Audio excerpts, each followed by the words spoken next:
Hay instrumentos que producen sonido. Y hay otros, muy pocos, que parecen guardar memoria. El violín pertenece a estos últimos.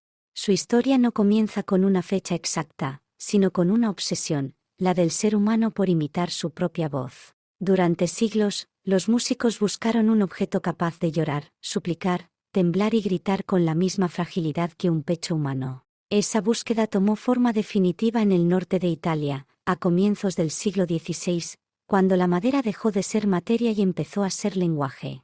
En Cremona, Brescia y Mantua, los luthieres trabajaban casi como alquimistas. Elegían arces y abetos como quien selecciona cuerpos para un ritual. Curvaban la madera al fuego, la afinaban al oído, no al número. El violín nació así, no como un invento técnico, sino como un acto de fe sonora.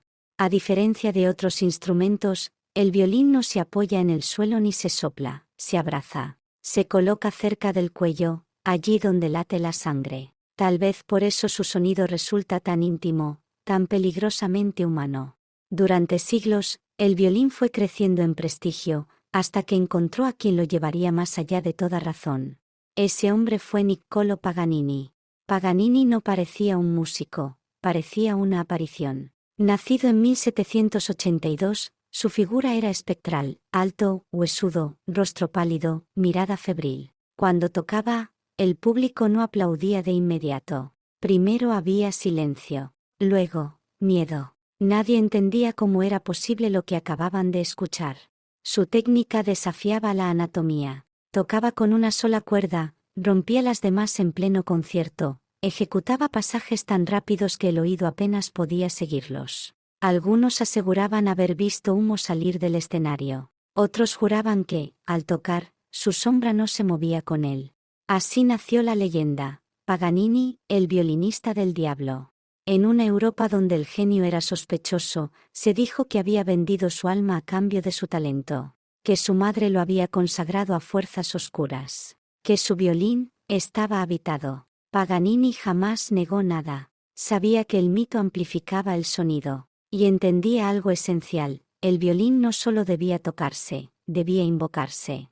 Pero ningún hechizo funciona sin un objeto adecuado. Y el de Paganini fue uno de los más extraordinarios jamás creados, un Stradivarius. Antonio Stradivari no fue un simple artesano, fue un filósofo de la forma. Sus violines, construidos entre los siglos XVII y XVIII, poseen una perfección acústica que aún hoy desconcierta a científicos y músicos. No es solo la madera, es el equilibrio, la proporción, el silencio contenido en cada curva. Un Stradivarius no envejece, madura. Cuanto más se toca, más profundo se vuelve su sonido. Por eso su valor no se mide solo en millones, que los alcanza, sino en siglos. Son instrumentos que han sobrevivido a guerras, incendios y naufragios. Auténticas reliquias sonoras. Y, a veces, testigos del final. En 1912, cuando el Titanic se hundía en el Atlántico, un grupo de músicos permaneció tocando mientras el mundo se inclinaba hacia el abismo. No lo hicieron por heroísmo, sino por algo más antiguo: la certeza de que la música puede ordenar el caos. No sabemos si alguno de aquellos violines fue un Stradivarius, pero la imagen ha quedado fijada en la memoria colectiva como un símbolo perfecto, un instrumento creado para la belleza acompañando a la humanidad hasta el último segundo. Desde los talleres casi sagrados de Cremona hasta los escenarios iluminados por la sospecha y la gloria, desde el virtuosismo demoníaco de Paganini hasta la música que desafía a la muerte, el violín ha sido siempre más que un objeto. Es madera que recuerda, cuerda que tiembla por nosotros, y una voz que sigue hablando, incluso cuando el mundo calla.